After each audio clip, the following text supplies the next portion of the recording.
You ever think back to like certain relationships and you're just like, man, the signs were all there, weren't they? Yeah, hindsight's always 2020. It's easy to see those red flags after the fact. I- Heartbreak can really sneak up on you. Totally. And that's why we're doing this deep dive today, right? Yeah. To learn how to spot those red flags before it's too late. We're looking at an article called Recognizing the Red Flags. 6 Signs Your Heart is About to Be Broken. Recognizing those signs early on can be huge. It can help people address issues before they become major problems. It can be the difference between, saving a relationship and going through a really tough breakup. Yeah, for sure. So this article starts by talking about the root causes of heartbreak. Things like communication breakdown, trust issues, that kind of stuff. Would you say that's accurate? Like those are the underlying issues that lead to the red flags? Definitely. Those are definitely some of the big ones. I mean, if you think about it, like communication breakdowns often lead to criticism or feeling distant from your partner. Right. The article even uses some real-life examples to illustrate this. Like there's Emily and Ryan, whose relationship just kind of slowly drifted apart. Classic slow drift. It happens more often than you'd think. And then there's David and Sophia, who seemed totally in love until, bam, David cheats, and it just completely shatters Sophia's trust. Yeah, infidelity. That's a tough one to come back from. It can really shake the foundation of a relationship. Totally. So, okay, let's get into these red flags. The first one the article mentions is increased criticism. Like when your partner suddenly starts criticizing everything you do. Well, you got to consider that sometimes increased criticism can be a sign of, something else. Like maybe your partner's projecting their own insecurities or maybe their needs aren't being met. So it might not even be about me per se, but more about what they're going through. Exactly. Or, like we said before, a communication breakdown. They might be expressing their frustrations through criticism instead of, just talking about it. Like with Emily and Ryan, even though there wasn't like direct criticism, that slow drift and lack of attention could be seen as a form of criticism, right? Absolutely. It's like they were criticizing the relationship itself by not putting in the effort. Right, by not putting in the effort. Like they weren't valuing the connection they had. And there's a quote from Dr. Gary Chapman, a relationship expert, that comes to mind here. He says, "Unmet emotional needs can lead to feelings of resentment and disconnection." So even if it's not outright criticism, that feeling of being neglected can really damage a relationship. Oh yeah, for sure. It creates distance and breeds resentment, which can be, incredibly destructive over time. Okay, the next red flag is emotional distance. This one seems pretty straightforward. It can be, but it's important to understand that it's often a coping mechanism. It could mean your partner is struggling with something internally, whether it's stress, personal issues, or maybe even doubts about the relationship. So they might be pulling away to kind of protect themselves. Right. Instead of facing those emotions head on, they create that distance. That makes sense. But how do you tell the difference between someone who just needs a bit of space and someone who's like really checking out of the relationship? Well, communication is key, right? If you see your partner becoming emotionally distant, you gotta express your concerns and try to encourage open dialogue. Dr. Helen Fisher, another relationship expert, talks about this. She says, pay attention to changes in behavior, such as withdrawal or defensiveness. These can be signs that your partner is disconnecting. And this emotional distance often stems from that communication breakdown we talked about earlier. It becomes a vicious cycle. Yeah, totally. It's like one problem feeds into another.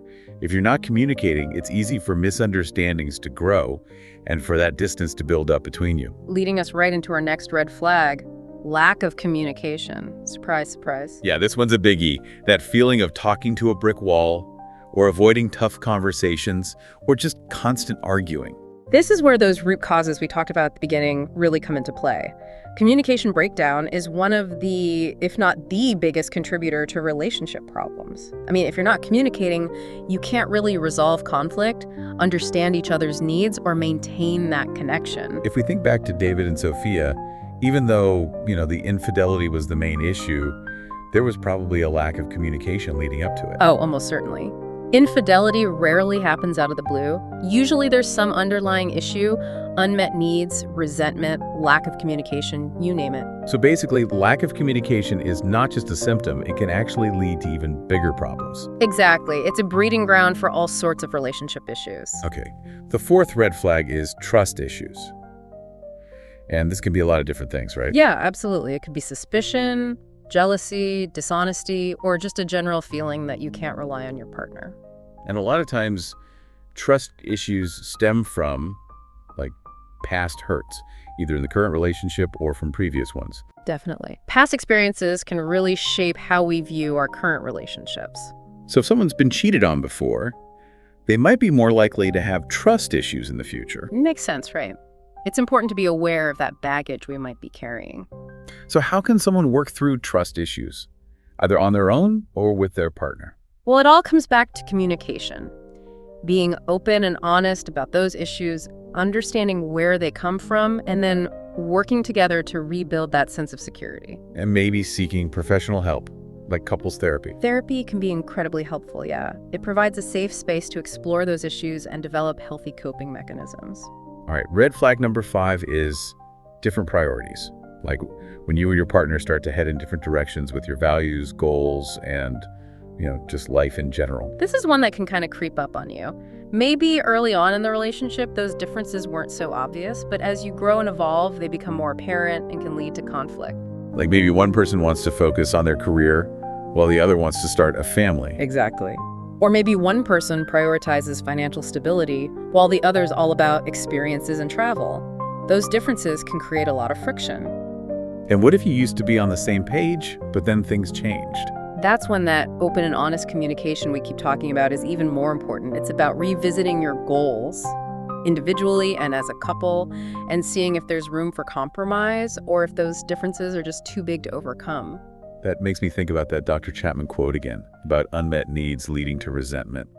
If your core values and priorities are clashing, it's almost inevitable that someone's going to feel resentful. Right, and that resentment can really eat away at a relationship, so it's important to address those differing priorities head on.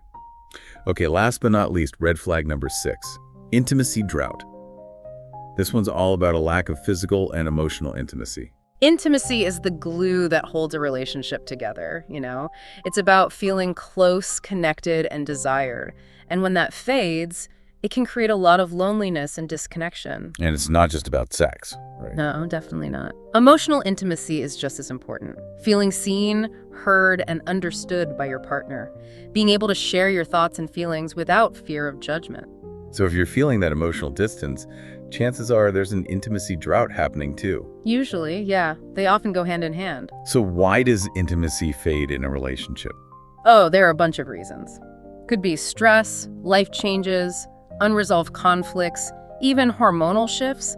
And it's important to remember that intimacy naturally ebbs and flows in any long-term relationship. So some fluctuation is normal, but when it becomes a prolonged drought, that's a red flag. Exactly. That's when you really need to address the underlying issues and make an effort to rekindle that spark. Which brings us to the solutions. Because the article doesn't just leave us hanging with these 6 red flags, it also offers some potential solutions for addressing them. And that's the key, right? Recognizing the red flags is just the first step. The real work comes from taking action. So let's dive into those solutions. So the first solution the article suggests is communicate openly. Which, it's no surprise, right? We've been talking about communication all along. Yeah, it's really the foundation of any healthy relationship. Being able to talk about your concerns, your needs, your feelings, all of that. But it has to be a two-way street. It's not just about talking, it's about listening to, really understanding your partner's perspective. Okay, and then the second solution is rekindle intimacy. Makes sense, right? If a lack of intimacy is a red flag, then you got to work on bringing that spark back. Exactly. And it's not just about the physical stuff either. It's about making time for each other, doing things together that you enjoy, just, connecting on a deeper level. Like just putting your phones down at dinner and actually having a conversation. Exactly. Little things like that can make a big difference. All right. The third solution is rebuild trust, which obviously is super important if there's been, a major betrayal. Yeah, rebuilding trust takes time. There's no quick fix. It requires a lot of honesty, transparency, and vulnerability from both partners. And sometimes that might mean getting some outside help, right? Like couples therapy. Oh yeah, therapy can be a game changer in those situations. It can help couples communicate more effectively and work through those tough issues. The next solution, reevaluate goals, ties back to those differing priorities we were talking about earlier. Right, taking a step back and really looking at where you're both headed in life. Are your goals still aligned? Are you both working towards the same vision for the future? And if you're not, does that mean the relationship's doomed? Not necessarily. It just means you need to talk about it. Figure out if there's room for compromise or if those differences are just too fundamental. Solution number 5 is seek support.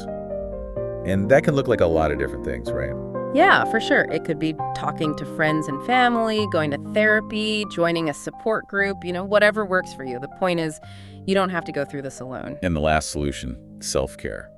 This one's so important, but so easy to forget when you're focused on fixing a relationship. Self-care isn't selfish, it's essential. When you take care of yourself, you're better able to show up for your partner. Right, like you can't pour from an empty cup. Exactly. Self-care is all about filling your cup back up, making time for things that make you happy and nourish your mind, body, and soul. Okay, so we've covered the 6 red flags and the 6 solutions. But the article also gives some really practical tips that people can start using, like right now. These are things you can do to be more proactive in your relationships and protect your heart. You don't have to just sit back and wait for things to happen. You can take control. Love that. So the first tip is recognize red flags early. Kind of a no-brainer, right? Yeah. Be aware of those warning signs so you can deal with them before they become huge problems. And that takes self-awareness. Being honest with yourself about what you're seeing in the relationship and not just brushing those red flags under the rug. Tip number 2 is prioritize communication. I feel like we're beating a dead horse here, but It's just that important. Communication is everything. Talking openly and honestly, listening to each other, working through conflicts in a healthy way. foster emotional intimacy is tip number 3. Nurturing that connection with your partner. Spending quality time together, doing things you enjoy, being vulnerable with each other, all of that. Set boundaries is the 4th tip. Knowing your limits and communicating them clearly. It's about protecting yourself and making sure your needs are being met. Number 5, you guessed it, practice self-care. We talked about this already, but it's worth repeating. Take care of yourself. Do things that make you happy, recharge your batteries, and don't be afraid to ask for help when you need it. And the final tip is seek support. Reach out to your friends, family, a therapist, whoever you trust. Having that support system can make all the difference. Wow, those are some really solid tips. I feel like we've learned so much today. Me too. I hope people are walking away with a better understanding of how to identify those red flags, and then, most importantly, what to do about them. Totally. But before we wrap up, I wanted to touch on something the article mentioned at the end. They talk about how heartbreak, while painful, can actually be an opportunity for growth. That's so true. Heartbreak can teach us so much about ourselves, about what we want and need in a relationship, and about how to love more fully. And they also talk about the importance of self-awareness and self-love. Self-love is the foundation for everything. When you love and respect yourself, you're better able to choose partners who will do the same. And even if you do experience heartbreak, you'll be able to heal and move on in a healthier way. I feel like this deep dive, it's been, pretty heavy at times, but ultimately it's been really empowering, wouldn't you say? Yeah, I think so too. Heartbreak's one of those things that people often try to avoid talking about, But I think understanding those red flags can actually give people more control in their relationships. It's like we've given our listeners a roadmap to navigate those tricky waters. Exactly. Knowledge is power, right? The more you know, the better equipped you are to handle those challenges. And for anyone listening who's maybe seeing some of these red flags in their own relationship, it doesn't necessarily mean the relationship is over, right? Not at all. It could just be a sign that something needs to change. It could be an opportunity to have some honest conversations and try to work through those issues. Like a wake-up call, maybe? Exactly. Relationships are always evolving. There are always going to be challenges. But the key is being able to recognize those warning signs and then, decide whether you want to try to fix things or move on. And knowing that you deserve to be in a relationship that makes you happy. Absolutely. You deserve to be with someone who respects you, values you, and makes you feel good about yourself. And that brings us back to self-love. Yeah, always. Self-love is the foundation for everything. When you love yourself, you're better able to set healthy boundaries and make choices that are in your best interests. It's been such a great conversation. I feel like we've taken this topic of heartbreak and really turned it into something positive. Yeah, I agree. Heartbreak can be incredibly painful, but it can also be a catalyst for growth and self-discovery. And ultimately, it's about learning from those experiences and using them to create stronger, healthier relationships in the future. Exactly. And remembering that you're not alone. Everyone goes through heartbreak at some point. It's a part of life. Well said. So, to everyone listening, remember to keep those red flags in mind, take care of yourselves, And don't be afraid to ask for help when you need it. And never give up on love. It's out there.